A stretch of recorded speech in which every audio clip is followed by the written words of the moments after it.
All right, Meg. So we are here with now. I mean, this is weird because normally we're interviewing people and they're like, we know of them, but they're not friends.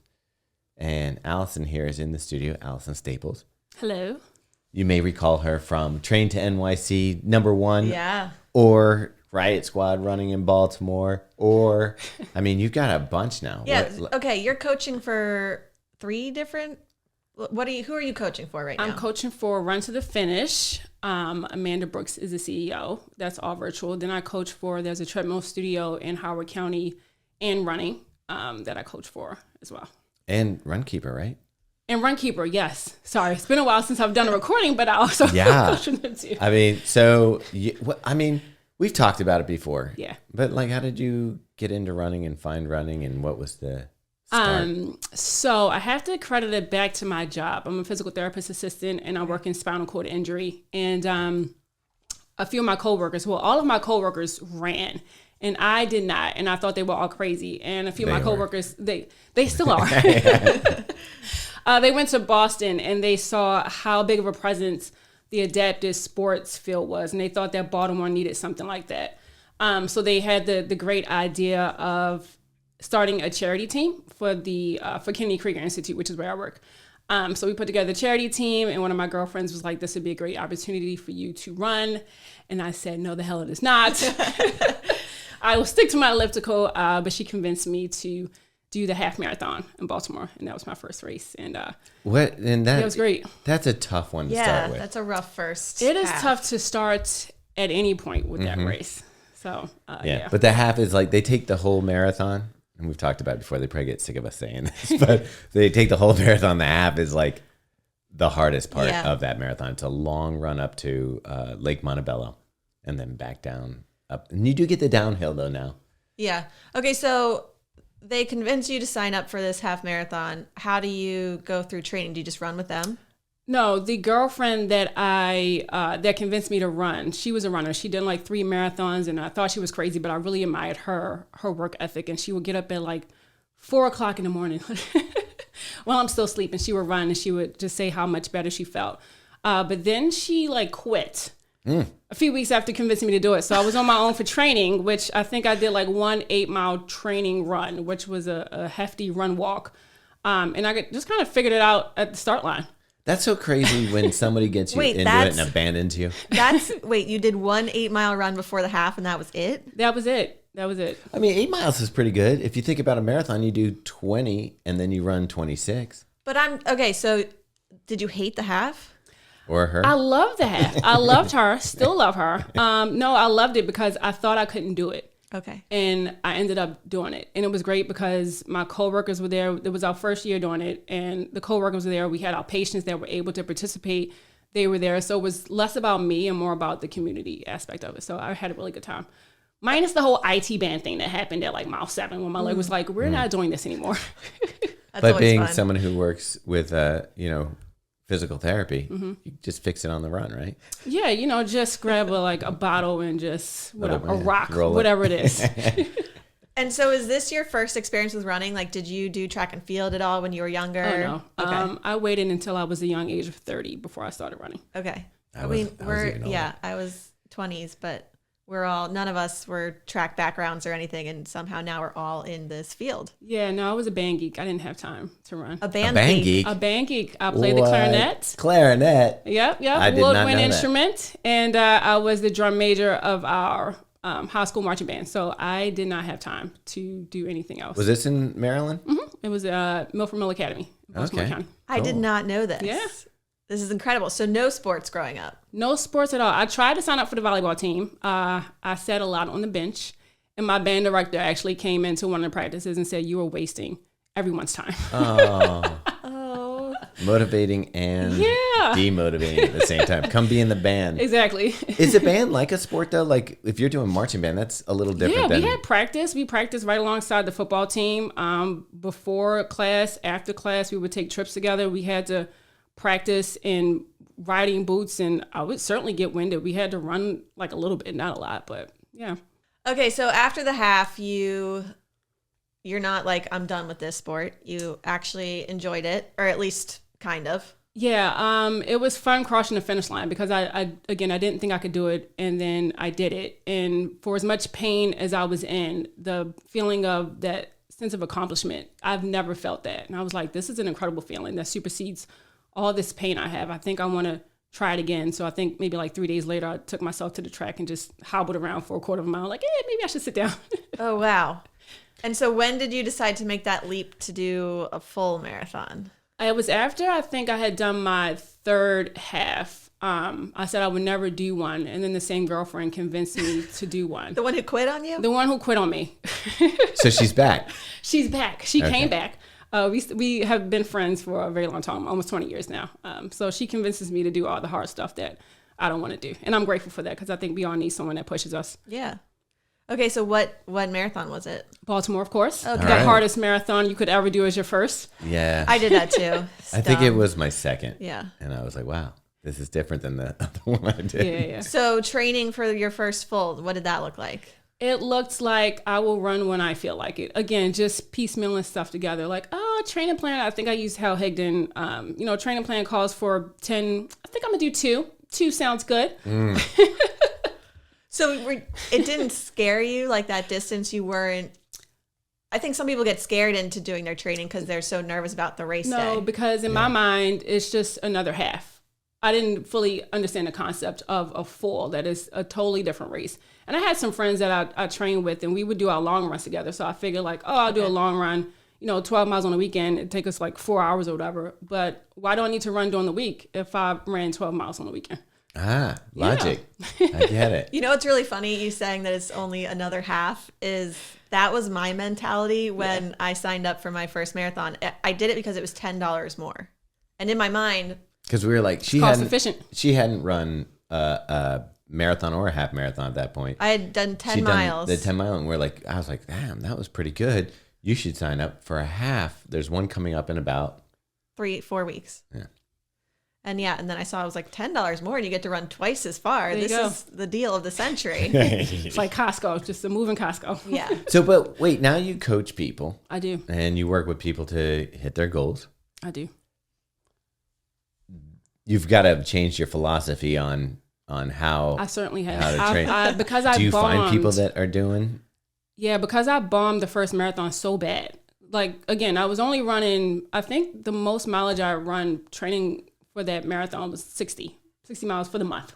Oh, wow. Yeah, 60 miles for the month. I was thinking week. I was like, that's impressive. No. Scaling on back. I bombed it, but all of my runs were like 9-10 minute mile pace. So when I set my lofty goal, I'm like, I can sub for this, like whatever, I can do this.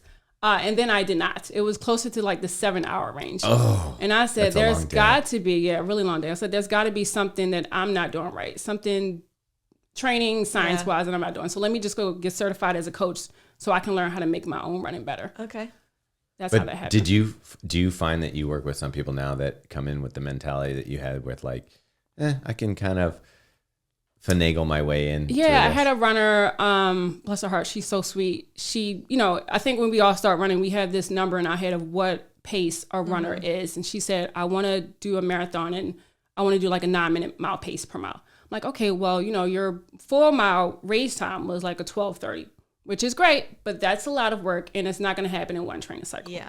So like, okay, well, thanks for the kick in the butt and thanks for bringing me back down to reality. So yeah, but that's part of the journey of being a coach is helping people along the mistakes that you made when you first started running. Avoid the same. Yeah. Pitfalls. But so originally you got this certification simply for your own benefit so that you knew I'm a what nerd. to do. I love reading and I figured that there was something in the book that could teach me how to be a better runner. But the thing I didn't know is that when you get certified to be a coach, your name gets entered into this database. So I got certified through RRCA. Okay. And my name got put through a database and the Leukemia and Lymphoma Society reached out to me and said, hey, we've seen your post on Instagram and how much you do for, your job in adaptive sports, and we really love for you to be a coach. I said, I've never coached anyone in my life. And they said, no, you just have to show up to the runs and be encouraging and motivating, which I think you can do. Again, I have never coached anyone in my life. So I said yes. And it's been a great journey so far. What about like in general, like going from your like a personal running journey to then kind of being out in front of a group and stuff, were you nervous the first time that you showed up? Do you have like imposter syndrome? Do you like, what happens when you go from caring about your running to all of a sudden, being out there like that? No, I think my job helps a lot. So because of what I do, I have 30 seconds to build rapport with someone. So that always leads over into however I show up in the run community. It doesn't take long for me to build rapport with someone. I think we all have something in common, whether it be a pace we're trying to achieve, or what we ate in the morning, or shoes we love, or just, I had a crappy day. I had a crappy day too, but we'll get through this together. I think that's something that we can all bond together on. Yeah. Speaking of that, New York, that was a hot one. A hot mess. But anyway, so last year you were on the train to NYC. Yes, it was great. Thanks for having me. Very fun. I was like, I don't know. We'll ask her, see if she'll come back, because last year was a little rough. I don't think anyone had a great race day in New York City last year, but it was fun. It ended up being fun. Yeah.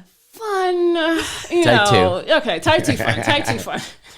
So let's talk a little bit about that journey. Yeah. And like, you came on, and what were your expectations when we started? Because we had some interesting stuff. Like, we went and did testing at the New Balance lab and things like that. Did you have any expectations, or were you just like, I'm here for the ride? I don't think I had any expectations. Just getting to know you all better and the team better, and just like really having fun and embracing everything. So I really love going to the testing.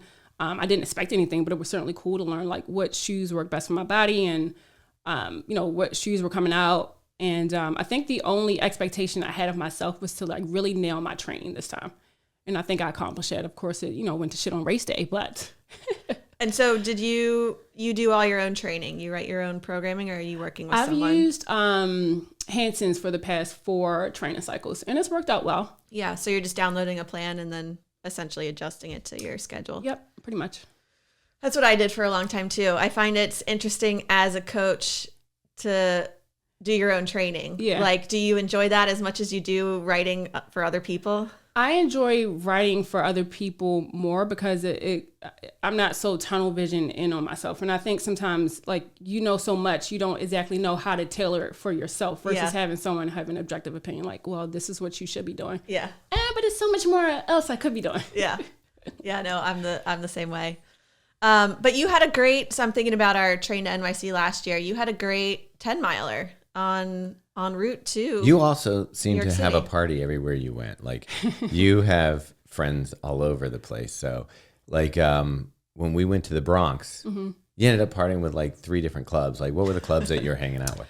Harlem Run, WAPA, and then there are a few other scattered people within different run clubs, Adidas runners, and all thanks to Instagram, I know like a lot of cool people in a lot of different cool cities. So yeah, I love traveling to races because it's like a family reunion. You just go and see your friends. And if I have to run to see my friends, I guess I can do that. That's the best part. It's also, the best way to see a new place is running around. Yeah. So what do you think of the Brooklyn, or it was the Bronx 10-miler? Well, maybe I would have run faster had we not had to run 6 miles before. Thanks, Coach Meg. Marathon training. No, it was great. It was a lot of fun. I think it was harder than I anticipated I feel like it was like hot. It was. For some reason. It was it wasn't quite hot, but it wasn't cool, and it was high humidity. Oh, okay. So I think we were sweating a lot, but it wasn't like burning up hot. Yeah, it was just real humid. Yeah, it was gross. Yeah, was I just swampy. remember mile like 7 or 8, just feeling just like blah. Like I just really can't wait for it to be over. And then I saw some of my friends, and they were like, "Oh, you got to keep running!" I thought the finish was really good. You got a nice downhill finish. Nice. Yeah, and everyone your loves the finish Yankee line. stadiums were across the street. Yeah, it had some cool parts to it, but overall, I'm more excited that we're running Brooklyn this year. That'll be fun. I see a lot of my friends are training and really excited for Brooklyn. So, do you have goals for Brooklyn, or is it just like, hey, I don't. This is the first. Start running? So coming back from TSP Speed Project, I just did a 10-mile run last weekend. So I'm going to use this as like just to keep up my mileage. TSP took a lot out of me. So yeah, talk to us about that, because I saw your posts on Instagram that it looked really fun. It's also crazy. So for people that don't know, give us a little background on what that is. Speed Project is a unsanctioned race through Death Valley. You start at the Santa Monica Pier and then make your way to Vegas by foot. You have a relay. You can either do relay team, or if you're wild and brave enough, you can do it by yourself. There are a few people that did it by themselves. What's the distance? 340 miles. Well, there are different routes. So you can use the OG route, which is the route that the first runners, the organizers of the race, started, or you can make up your own route. So, but wait, you can make up your own route? You can figure out your own route. You just have to get there. So like there's like the OG route, and then there's a route called the Power Line route. As long as you don't. So can you make it shorter than 340 miles? I think you can. I'm not sure. Don't quote me on that. Okay. But we did the OG route. And that's, I don't really. I know what we did.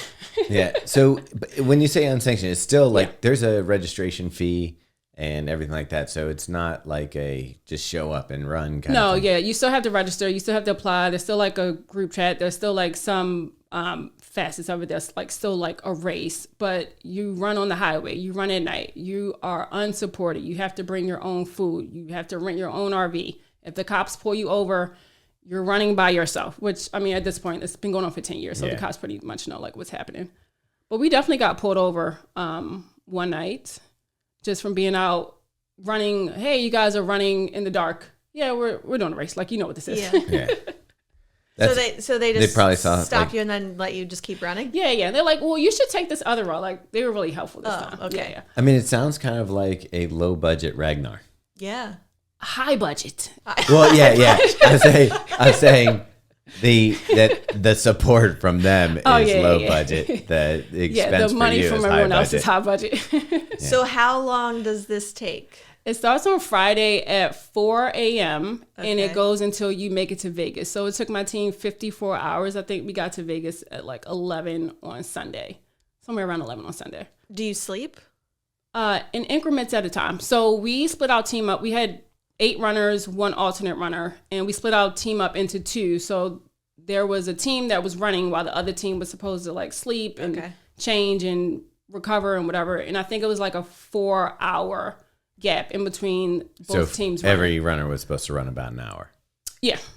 Right. Yep. So in this flip flop kind of way, you never had someone running with you. You were always solo. There were parts where there was like you couldn't take an RV. So someone would run alongside someone else just to make sure that they were safe. But for the most part, your van is tracking you, your van is following you, and you are running in front of the van. And then when you're done, your rotation, whoever's next to run gets out, and then you hop back in, and you just keep rotating until you finish your mileage. I think that the guy who organized our runs, he had us run like 30 miles together as a team. Were you running for anything specific? Like time-wise? No, like charity or... Oh, no, just to say we were badasses and could do it. How did this even come on your radar? So the good folks at Under Armour sponsored District Running Collective a few years ago, and then they brought the opportunity back this year. That's cool. Like, we got invited to go, but I was like, Yeah. I mean, it's more of it's a time commitment too. Yeah. It's like going out there. So you had to travel all the way to California. We did. So you probably went out a couple days early? Yeah, we did. I think about 3 days early. Okay. So in total, then you get to Vegas. Do you just pack up and leave from Vegas? Or did we got in Vegas Sunday. I think we left Monday. Oh, wow. Yeah. I was going to say, as long as you ran that far, you might as well enjoy the pool. Yeah, you got to stay there and hang out in Vegas. You're done. By the time you just want to come back home and like take an actual shower, sleep in your own bed. Yeah, so you don't shower for the whole time? You don't shower. Okay. Praise be to body wipes. You do not shower. Any drama? No, and I think it has, everyone gets tired at a certain point, and of course, like little attitudes come out like, oh, whatever. But we didn't really have any drama in our group, which is great. That is great. I'm sure some groups did. How did you, what was the fueling and hydration strategy, or was there not one? It's different for like a marathon because you can kind of figure it out, eat your carbs or whatever. For this, it's just a lot of quick sugar and caffeine, but you also have to time it right because you can't take too much caffeine because you have to nap for 45 minutes in between. So for me, it was a lot of peanut butter, jelly, and bacon sandwiches. That sounds good. Yeah. A lot of fruit snacks and I think like some cup of noodles, just like really random 7-Eleven food. I never thought about like throwing bacon in my peanut butter and jelly, but now that she's mentioned it sounds pretty good. Like if you had really nice bread and the peanut butter and the jelly and bacon, that sounds good. Yeah. I'll see if Feathers, but the Feathers. She might approve. I think she might approve. Yeah. Are you excited to be running with Feathers again? I am. I personalized nutrition on the run. Yeah. Absolutely love her. Yeah. Yeah. So another fun thing I saw you did recently was celebrate a big birthday. And I did. Where did you go? I went to Portugal. I am now officially a Masters runner. Welcome to the 40 and over club. Nice. Yeah, I went to Portugal, and I just so happened to plan my trip around the time that there would be a half marathon in a town called I can't even say it, Kashka. Okay. Kashka. Sounds right. There we go. Yeah. A little town 30 minutes north or east or wherever from Lisbon. It was an incredible race. I'm glad I did it. Why there?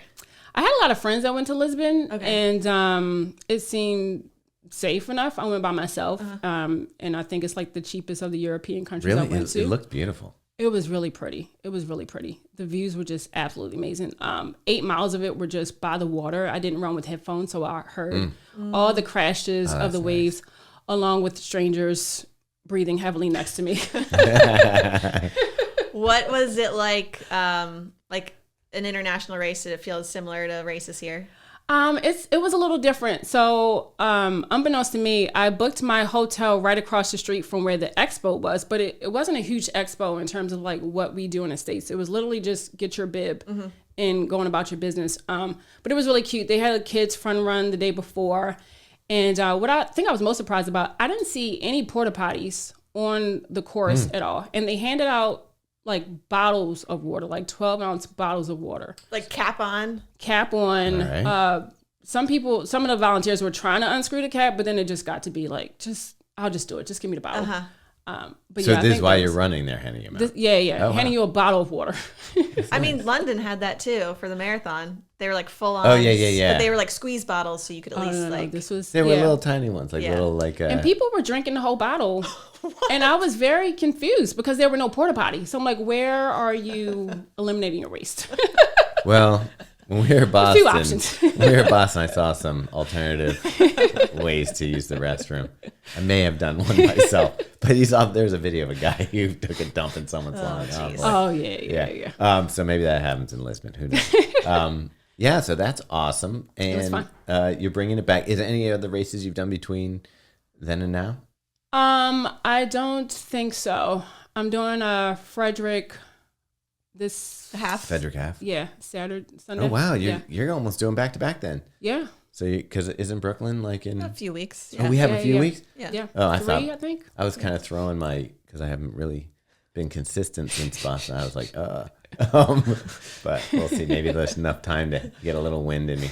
I don't know. So I don't know if I know this. I know that I've seen you have a cocktail every once in a while, but do you imbibe it, like regularly during the week or? I try not to during the week, just because I have to be on point so much for other people, and it just gets in the way. Yeah. What does your day look like right now? Because you wear several hats.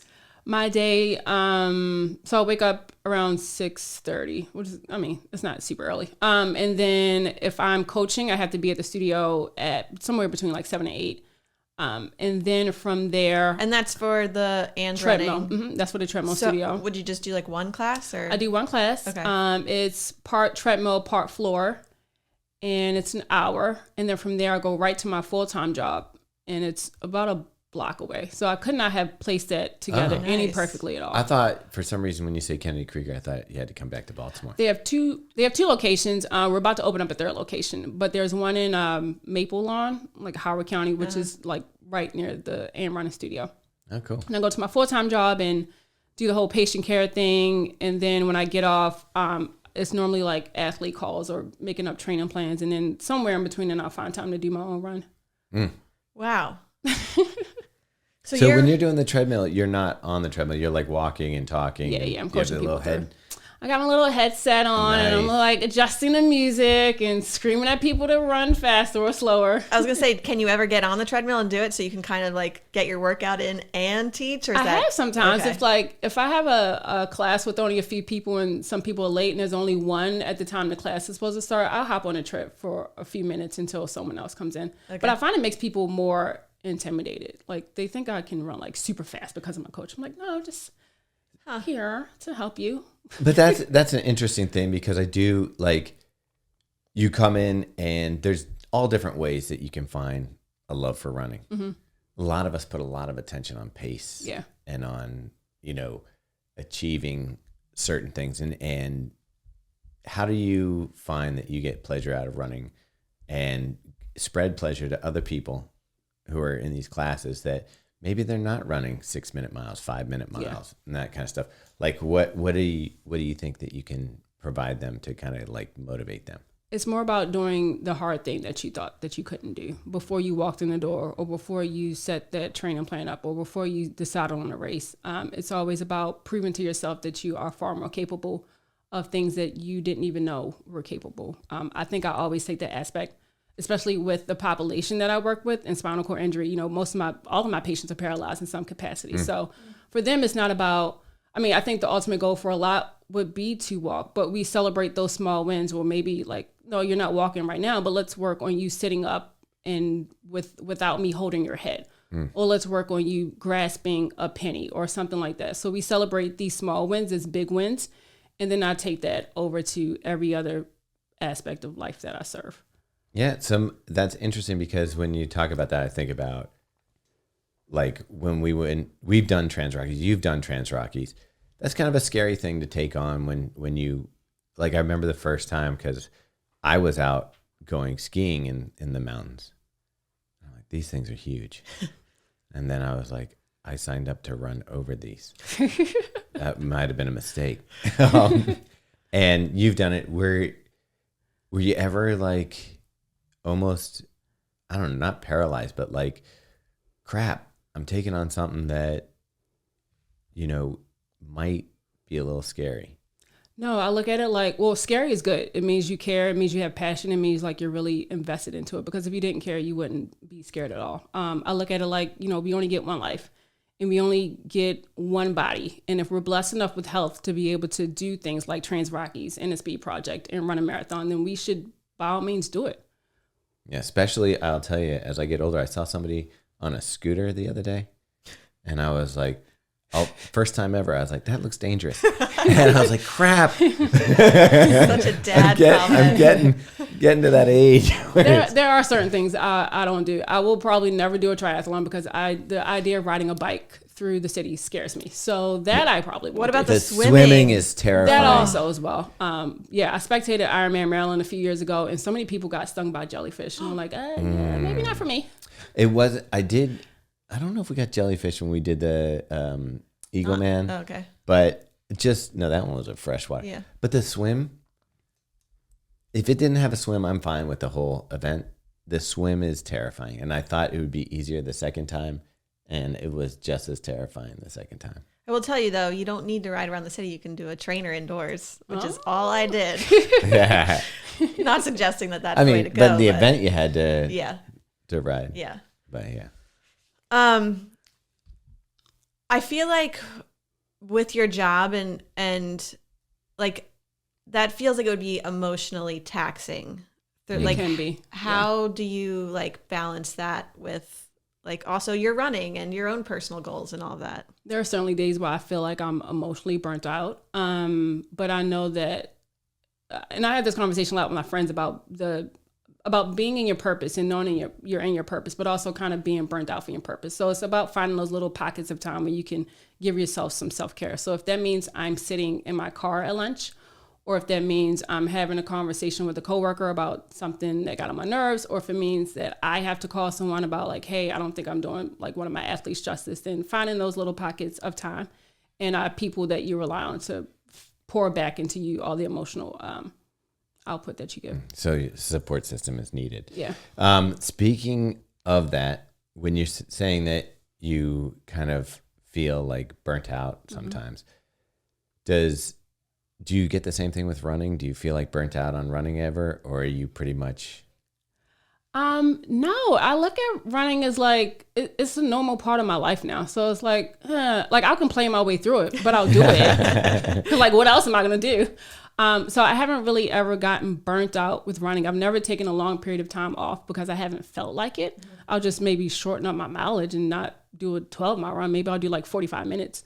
But I don't ever get burnt out from running. I look at running as like my release and like my movement on foot of like, if I'm listening to a podcast, if I need to put on like a record, an album, or I said record, I'm really aging myself now. No, they're back. They're back. All the young kids are throwing on the vinyl. I feel like I'm similar where I almost feel like the running is the stress relief, some maybe from like the other burnout from the emotional stuff. Yeah. It's funny though, last night I woke up at like 2 a.m. and it was one of those wake ups where you're like, no, you're not going back to sleep. So I went downstairs and there's a new show on Apple TV called like The Big Door Prize or something like that. But it's this machine that's called Morpho and it spits out your life's purpose. So all these people are getting their life's purpose. And the lead character, I just watched the first episode, so he gets his card and he sees it, and it says what he's doing. So it's like, I'm probably spoiling it for some people, but it says what he's doing, and he is pissed off that that's the card he got. Like, you're doing what you're supposed to be doing. And it's kind of funny when you talk about like burnout or your purpose. Yeah. In that sometimes, like you said, even though we have somewhat of a purpose, it can sometimes be a drag. Oh yeah. But then you got to think about like, well, what would I do that would be as fulfilling? Yeah, I get burnt out and yeah, I might complain my way through something, but like, what else would I do? Like, would I work for like, but this is a second career for me. My first degree was in HR, human resources. Oh, wow. And I did that for like 2 years and decided that sitting behind a desk was just not for me. Yeah. So would I be making more money? You probably have money? great stories from that though, like people talking about some crazy stuff. Yeah. Well, I have great stories now. Great stories now. Would I be making more money? Probably, maybe. But would I be as happy? Maybe not. So give me a great story. Like therapy wise, I mean, I have so many great stories of people who have come in and just like in wheelchairs and like now working on walking unassisted or with canes or with crutches or. So a spinal cord injury doesn't necessarily mean that you're going to be paralyzed for life. No, there are incomplete spinal cord injuries and there are complete spinal cord injuries, and we see them both. Also, there are other mechanisms of spinal cord injury. So like MS, it's technically not a spinal cord injury, but there's certainly can involve some paralysis of a limb. Oh, wow. Yeah. Have you seen like advancements in what you're able to do since you've been working? Absolutely. I've been in my job for 15 years now, which is crazy. And the technology that has come out since I've been working has just been absolutely amazing. Not only for us as clinicians, like we get really excited, but also for our patients too. Yeah. That's awesome. Yeah. All right, so we're going back to New York. We are going back to New York. Yeah. First stop is Brooklyn. Brooklyn. Second stop, I don't even know if you know this. We're doing the 5th Ave mile. I do know this. Okay. And I think I'm more scared about that. I am too. Because here's what I was telling someone. You can kind of be around a number for a half. Like, you're like, yeah, I'm kind of in the range. Marathon, you're like, I'd love to be maybe sub 3:30 or, you give kind of like a range.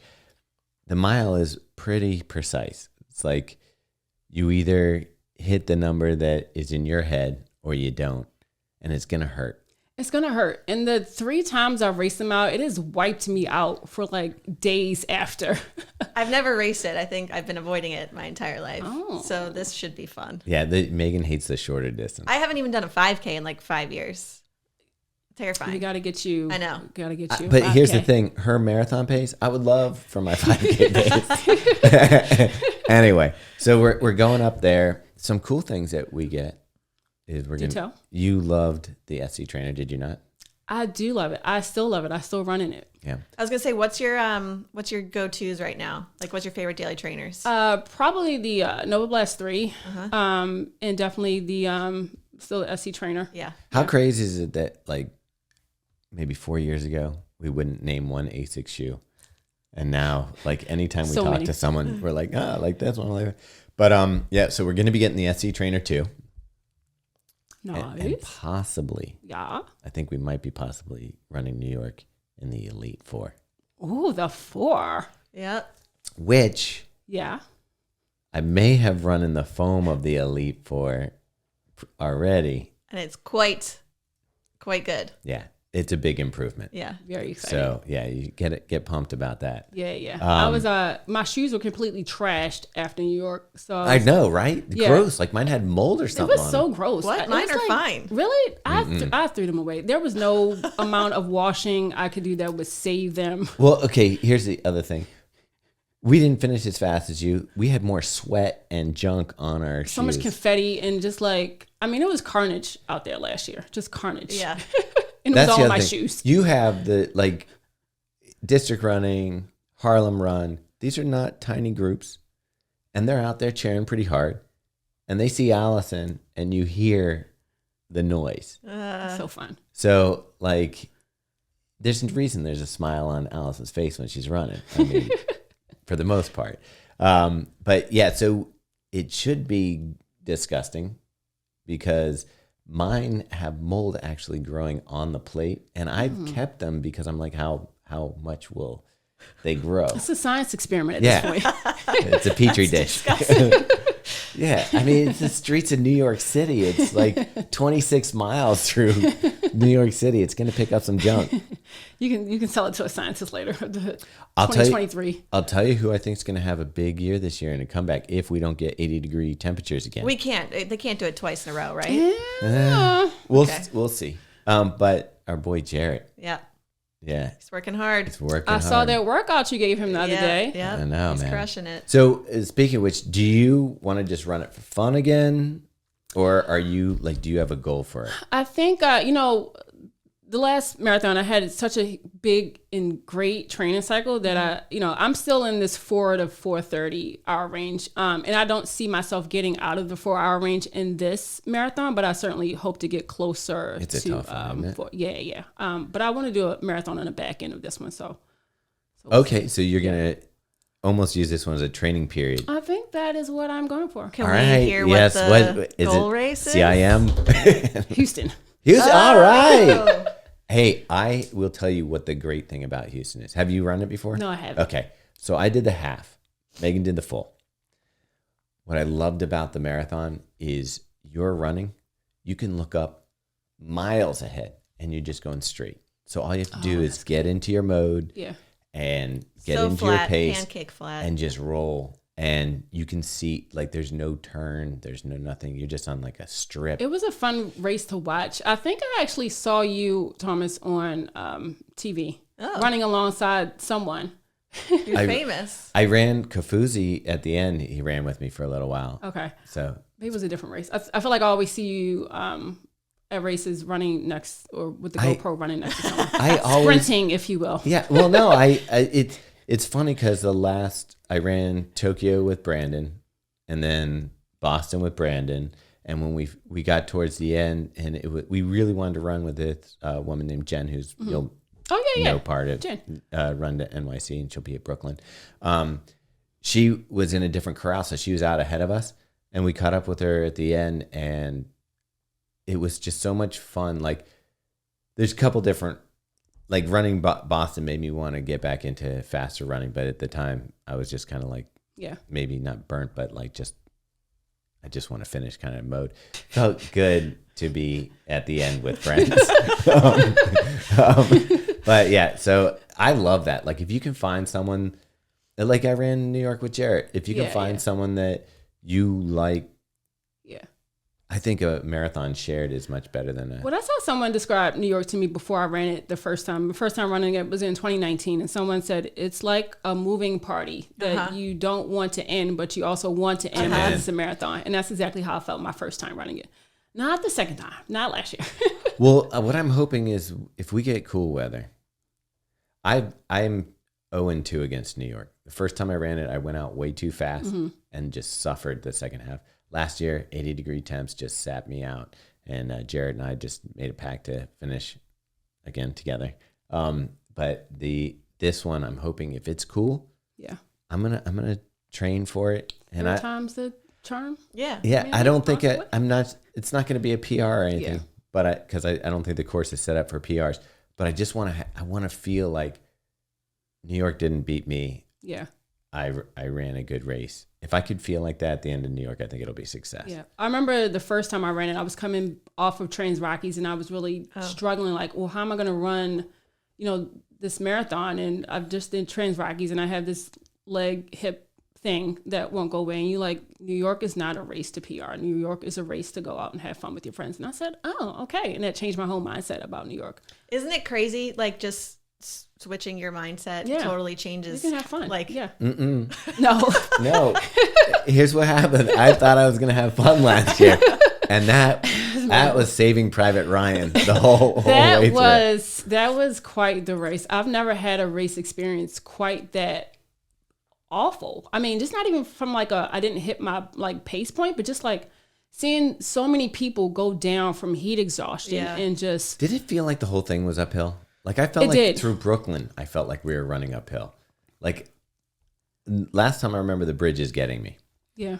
Last year, I felt like we came up the Verrazano, we went down, and then it was just uphill all the way to the finish. I think it was just the heat and like the sun just like progressively coming out the day. It just made you feel like you were just running on a hill. So how many marathons have you done at this point? 7. This will be number 8. And I think I'll PR my marathon just because I'm a little bit faster than I was the last time I PR'd. But yeah. And what has been your favorite one? My favorite one was probably Nashville. Nashville. I did Nashville in 2017, I think. It was me and a group of girlfriends. It was like 5 of us. And my job, we have a hand cycle team. That all of our patients who aren't able to walk, they use hand cycles, and they went to Nashville to do the marathon. So it was great. I got to do it with my friends, and I got to do it with my coworkers, and my patients were like cranking as I was running, and it was hot. When I crossed the finish line, it was 88 degrees. It's the hottest it's ever been. After I started, they actually cut the marathon off, but it was one of those races. Like I said, I was going to do it. And I'm going to do it, whether it be if I get through this with pickle juice and boiled potatoes with salt and, like sponges down my bra, like whatever it is, I'm going to finish it. And I finished it. It was a really good race. That's right. So you can answer a question, though, that I've always kind of had. When I see the hand cycle guys, that looks exhausting. It is exhausting. And I'm guessing that, they train just like we would train. Yep. But like when you talk to them, what is it like fatigue? What's the breakdown during a race? Like what is the struggle for them in a marathon? Is it just the fatigue of the arms? It's fatigue in the arms. It's endurance, because you have to remember they don't just crank on the weekends. They use their arms for wheelchairs and to push them around the community like all day long. So this shoulder fatigue, also endurance, muscles don't work the same. Like your diaphragm doesn't work the same. Like nerves aren't innervated the way they are in our body. So it's definitely fatigue plays a point too. So do you have, what's the difference? There's a hand cranks it. That's one's most familiar with, like bicycle, like you have like gear and stuff like that. But the ones that you have to use the side, those are like a push rim. Yeah, push rim. That's it. Mm-hmm. Do you have athletes that do both? We don't do both. We just do hand cycles. We don't have push rims, as far as I remember. I think so. Yeah, just hand cycles. I kind of love that your favorite marathon is not like, I'm assuming that wasn't your PR. No, not at all. Yeah. I think that took like 6.5 hours. That's a long day out there. Very long day. But that's still like that's your favorite memory just because of the people, it sounds like. The people. And it was fun. And then I pushed myself in the heat. And then we all celebrated afterwards with like beers and hot chicken sandwiches in Nashville and honky tonk on Broadway. And it was great. I had one marathon in the 6s when I was running the North Face Challenge, and I twisted my ankle really bad. And I've had, the Hat 50K and other distances that have, and even like Trans Rockies, that were easier than that day. And so like when you're coming through that and it becomes a favorite, is it the favorite because you just feel like you beat any negative voices in your head and crushed? No, the negative voices are always there.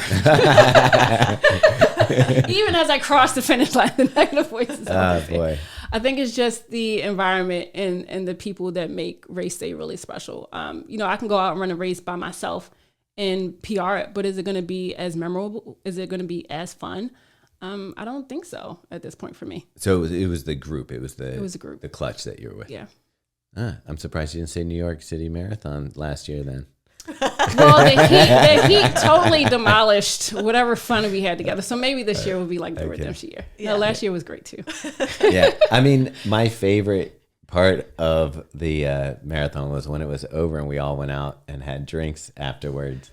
Yep. I missed the first hangout spot because I just could not get my life together. That's the sickest I've ever felt during a race. Yeah. So just heat sickness, you think? Yeah, it was heat sickness. I got to one point where I was like putting one foot down, like, well, if we run, we're going to throw up. So do we just walk or like, what do we do here? And I decided to walk. I think the last 5 miles was like a walk run. I saw one of my girlfriends at mile 22, I think, wherever Harlan Run cheers. And she cheered for me in New York and she had a Munchkins and a Coke. That is my thing. Like, if you cheer for me, please have donuts and a Coke. And she had it. But I was so sick, I couldn't even eat it. And she chased me. I have video of her chasing me down the street. Like, do you want this? I'm like, no, I can't eat it. Speaking of, like on a trail run, a flat Coke. Oh, the best thing in life. Right? So do you want, if it's during a marathon, you said someone's waiting for you with a donut and a Coke, do you have them make it flat or do you drink It's got to be flat. Okay. Yeah, the carbonation just, does bad things. Yeah. Flat. And a munchkin, not a donut. Okay. Little donut hole. All right, noted. Are you writing this down? All right, everybody. Yeah. When you're out there cheering for Alison, make sure you have your munchkin and some flat Coca-Cola. There you go. Not Pepsi, right? Not Pepsi. Has to be Coke. Yeah. I think Ashley Mateo was also a Coke fan. Yeah. Yeah, but she wants a cold one at the finish. Yeah. Oh, she does. Which I get, but like the sugar burst on the course with the caffeine, that's a nice treat. Clutch. It is clutch.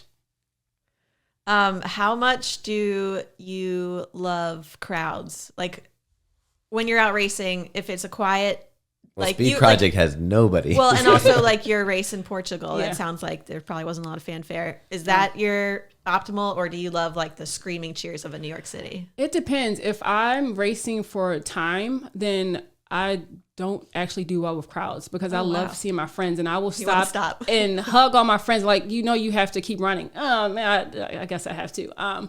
So New York is fun, but New York is also a lot because there are a lot of people to stop by. There are a lot of things to look at and things to do. But I actually kind of prefer quieter races. That's so interesting.